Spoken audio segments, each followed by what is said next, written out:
Cathie Wood wins again. Welcome back to Strongman Personal Finance, everybody. My name is Christopher Bentley. I'm a certified CPA accountant. I'm a fake boglehead investor. I'm author of the book Stop Being a Broke Loser. It's on Amazon. And we're going to do some stunk analysis of Roku. Now, I don't have a Roku. Why? Because I have a smart TV that came out in 2017. But apparently, Roku is all the rage. And it got wrecked after hours. Let's go look at the stunk, and then we're going to go look at the earnings. And I'm going to tell you why I'm super bullish on this stock. Hint, hint, Cathie Wood bought it, bro. So, we can see Roku is down 18.29% after hours. And that's not because of the rate hike, which we all knew was coming anyway. Oh, my God. It's because it got freaking wrecked on earnings. And we can see Roku has collapsed 86%. Now, who is a big shill of Roku? Let's go look at the market cap. So it's a $7.5 billion company. Wow. Who is a big shill of Roku? You guessed it. Cathie Woods. Catherine Wood. Our hero. Is it Woods or Woods? I don't know. Don't care. So I decided to look up ARK ETF and see how it's doing. You know, obviously ARK was the darling of the pandemic because it was full of clown stocks. And clown stocks just absolutely crushed it. And of course, they've collapsed like I said they would because it was so hard to predict.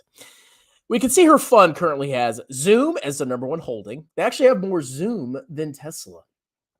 They have Zoom, they have Tesla, and their third largest holding at 6.78% of the portfolio is Roku. That's interesting. What is Roku? Well, I go to the website here, and my in-laws actually have a Roku. And I was holding the controller, and I was like, what is this? But from my understanding, it's basically a way to convert like a TV into a smart TV, which is a very odd concept to me because I have a smart TV.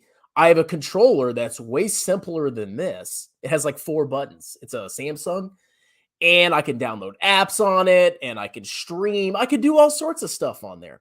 So I don't understand why you need a Roku. Can somebody explain that to me? I've never really grasped the benefit of the Roku. Okay. But basically, you take your entertainment on the go with the lightning fast streaming and a sleek design, all for our best price ever. Okay. So I guess you can buy a Roku TV. You can get a smart home. I don't know. It's such a weird way to like marry a TV streaming device to a smart home device. But I guess they're trying to capture this like holistic home system thing, whatever. But you know, the core of the business is streaming. And of course, you can watch all the stuff on there. But like I said, I can get that on my smart TV that came out in 2017. So what is the difference besides, I can get a smart home camera and some speakers. Wow. Even though my TV has built-in speakers. But like I said, the stock's down. We know Cathie Wood's a huge bull on it. And we could even see her thesis on there. So what does she say? Cathie, and this came out July 8th, 2022. Cathie Wood's ARK, the Ark of the Covenant, expects, I think she is religious, expects Roku stock to soar about 550% in 4 years. July 8th, 2022. How is her performance done? Let's see. July 8th. It was rough. Okay, we'll call it $85. And it's collapsed by almost 50% since that article came out. God.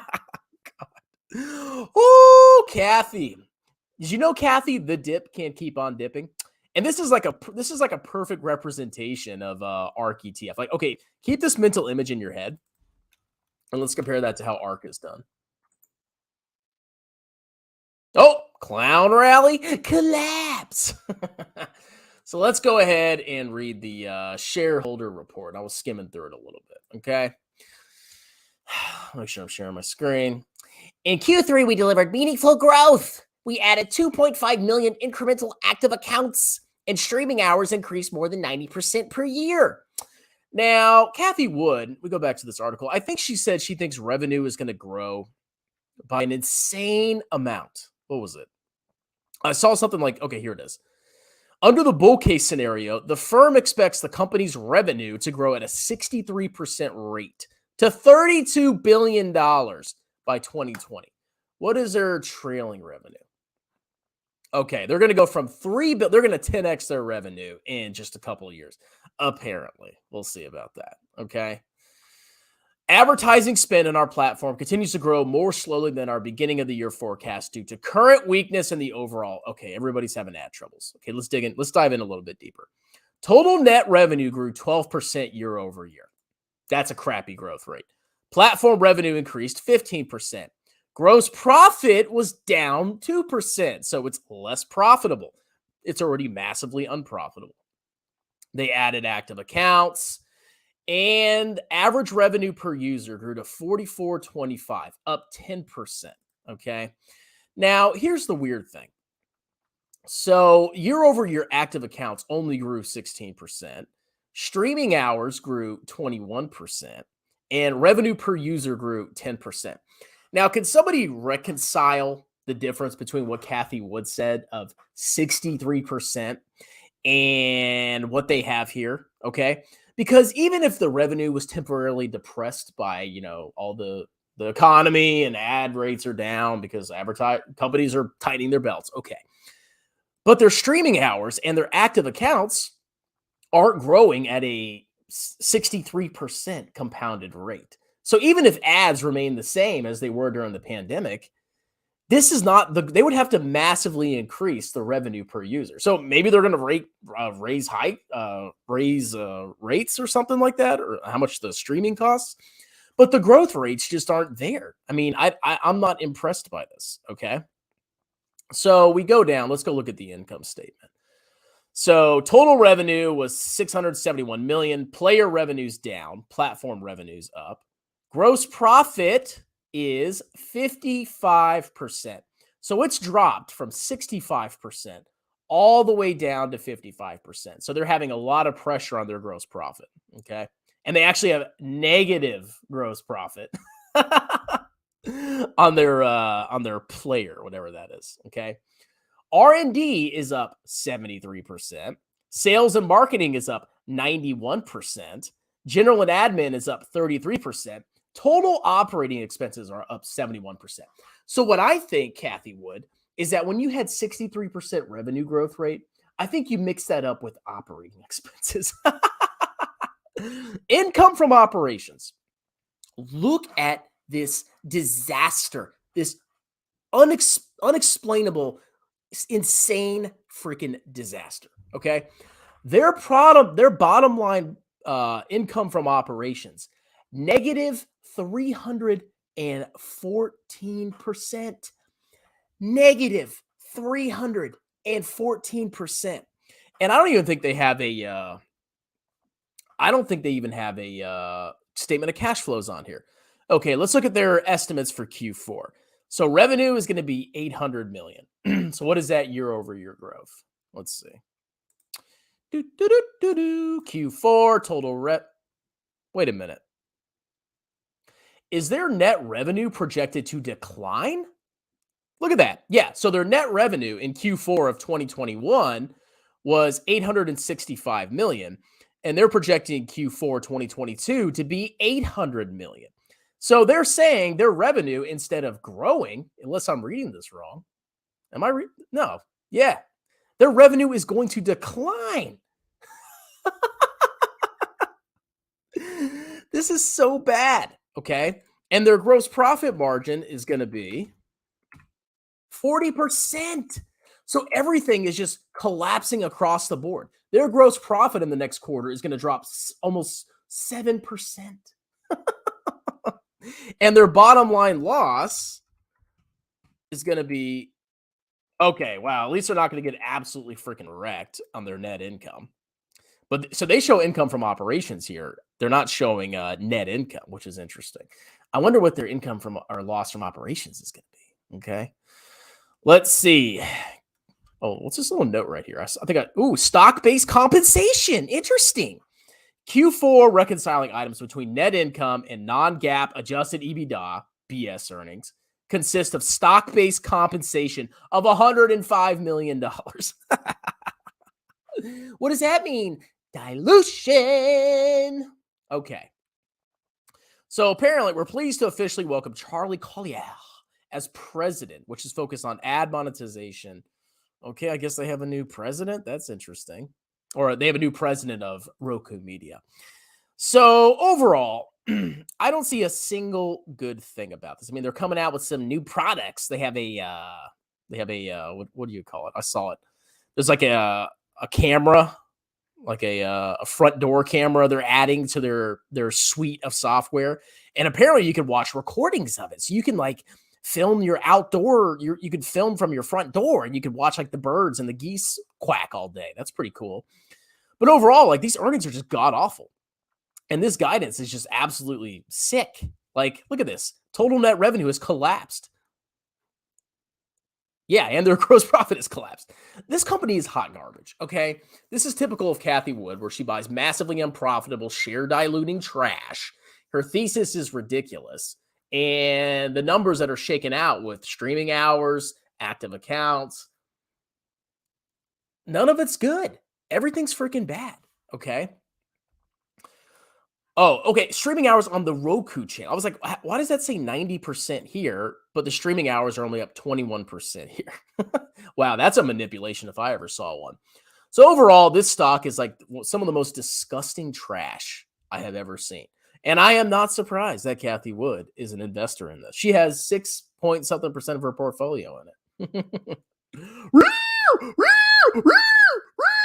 Roku, my Goku! Me too, 5%. Bro, I still don't understand why Roku even exists. Me neither. I don't get it. I'm not even saying that to be a jerk. I just don't understand. It's like, I have a smart TV and it's an old, I've had my TV, it's hanging up on my wall in my living room. I've had that thing for like 4 years and I can download YouTube. I watch YouTube on there. I watch Netflix on there and it's a nice little control. I don't need to get a freaking Roku. And I was using Roku in my in-laws' house. It's just a freaking pain, man. Strongman, why don't you own any small cap value ETFs? I'll make a video on that. We're making an extra 1 to 2% long compounded with measly 7% the VT. This is important to you. I'll make a video about that. It's the next blockbuster, everyone. I know has a smart TV, which makes exactly. And the as time goes on, more people are going to have smart TVs. Oh God, not Robinhood. And this is not financial advice, but like I'm going to relook at Robinhood if there's ever a clown market again, because Robinhood lives or dies by retail clowns gambling with their money. Because during the bull market, during the pandemic bull market, everybody was on Robinhood and they were trading their Dogecoin. Ooh. And, Robinhood did great. And then I was like, well, as soon as the clown market ends, Robinhood's going to collapse, obviously, because there's a bunch of retail clowns on there. And as soon as they lose their money, they're going to stop trading on Robinhood. And look what freaking happened. Robinhood collapsed. What a shock. Love seeing hypesters and clown stocks collapse, like you were saying about the lottery ticket. Poor people love to be. It's true. Oh, I'm going to buy this stunk and it's going to grow because Cathie Wood said 4. What about on a 4? Oh, God. I'm just going to do that for 4 hours. Roku, my Goku. Everyone's tired of growth stocks. It's time for the reign of dividend stocks. Or you could just buy everything like I do. I have growth, my oath. I have value, my value. I mean, I have everything. It's great.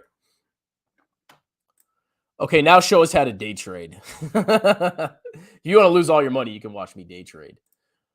Roku is going to go. Yeah, if I can actually see the financial statements. Let me see if they have the financial statements on here. I mean, they have like a crappy income statement. Let's see if they have. Let's see. Oh, I found the financial statements. Let's go look.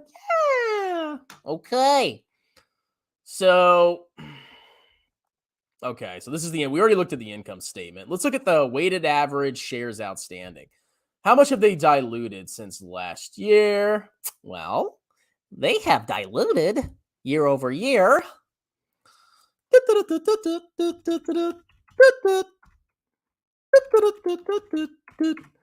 They've diluted you by almost 4% since last year. Okay. That's so amazing. Let's look at their balance sheet. So they have, make sure I'm sharing. So they have total current assets of 2.9. Is this in millions? Billion. Okay. 2.9 billion.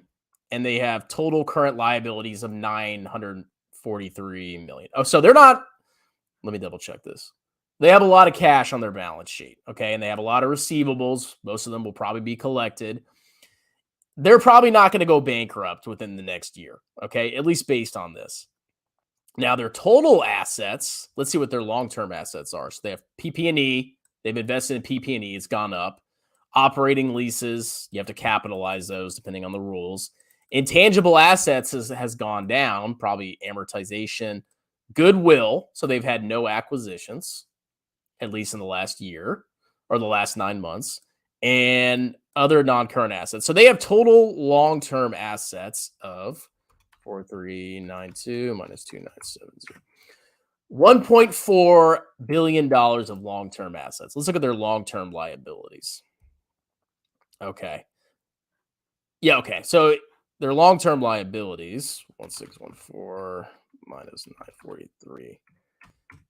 670. Okay. So they have way more long-term assets than long-term liabilities. And goodwill is not a massive part of their assets. So they're not underwater when it comes to long-term assets versus long-term liabilities. So overall, like the balance sheet, just looking at the balance sheet, it's solid, bro. You know what I'm saying? You go down and you look at total stockholders equity. Their stockholders equity is positive, and it's actually gone up. Oh my God, stockholders equity has gone up. Why? Oh, well, it's not from earnings. It's from additional share issuance. See that, guys? So they're losing money every single freaking quarter, but their equity has gone up because they raised money through share issuance and dilution. Okay. Oh, God. Oh, my God. They have positive cash flow from operations? Can you believe that, ladies and gentlemen? So their cash flow from operations for the 9 months ended last year at this time was $253 million. So they had pretty solid cash flow.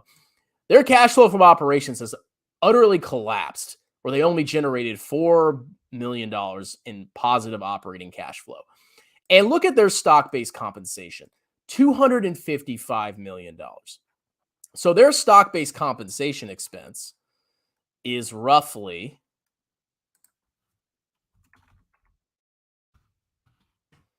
33% of revenues. 33% of revenues in the last 9 months. Let me double check that. Oh, that's the 3 months. Hold on a minute. I did that wrong. Sorry. Hold on a second. 255 divided 2259. Okay, that makes more sense. So their stock-based compensation is still 11% of their freaking revenues. So 11% of that loss of the expenses comes from stock-based compensation. Wow, that's really cool. Okay. So their operating cash flow has collapsed. It's probably going to be negative next quarter. I would put money on that. Let's see. They bought PP&E and they purchased a strategic investment for $40 million. What is that? I don't know. I don't care. And it looks like at least this year, they have not issued any stock. Okay. I mean, they issued a little bit because of looks like stock options right here, but there's no number here for stock issuance, at least in the last 9 months. But at some point, if their operating cash flow turns negative and they have to keep investing, they will at some point have to either take on debt or issue shares to raise money. They're not quite at the point yet where they need to issue more shares because they have a decent balance sheet. So I don't think they're going bankrupt within a year, but we got to see the next couple of quarters because their operating cash flow has collapsed. And if it collapses way worse next quarter or the next couple of quarters, we may be looking at a potential dilution event. Okay. That's all I'm saying right there. So overall, this was bad. All right. Losses are getting worse. Revenue, I think, is going negative, like negative growth. Unless I read that wrong, revenue is going to start declining. Oh my Lord. Show us how to live day trade. You got to sign up for my Patreon, bro. It's $50 a month. Bring on Trader Mo so we can learn how to day trade. Can you imagine me turning into a day trading channel? Like, that's just betrayal, okay? That's what everything money did. Cathie claims to invest in innovation and disruptive. How is making a TV a smart TV in any way? It's not. This is for like grandmas that don't want to buy a new TV. Let's see. Meat Breath is bringing the live streams back. Just 1 month ago, he was quitting YouTube. He always quits YouTube. Don't be shocked. You lost a lot of potential subscribers because you did not post videos about Kevin. I understand the rationale, but business is business. About making Kevin. I get it, okay? I also have a full-time job, so I just don't care about talking about Kevin anymore. Maybe when his ETF comes out, we will talk about that. Strongman, after visiting both Germany and South Korea, on which country are you more bullish on? Probably Germany. South Korea's birth rate's in the dumps. And on top of that, like, it's worse than Germany's. And on top of that, they have a massive, dictatorship on their border that they're still at war with, technically. You got some North Korea risk there, bro. So I'm more bullish on Germany. Mama likes strongman, and thank you, Mom. Innovation is a new way to spell failure. All right, guys, that's it. This is a disaster. Unless I read it wrong, I'll double check one more time. Q4 revenue is projected to be less than last year. So instead of the bull thesis of Cathie Woodward, revenue is going to grow at 63% compounded. Now it looks like revenue has declined year over year.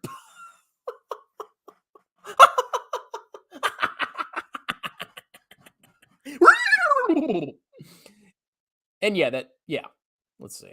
Q3.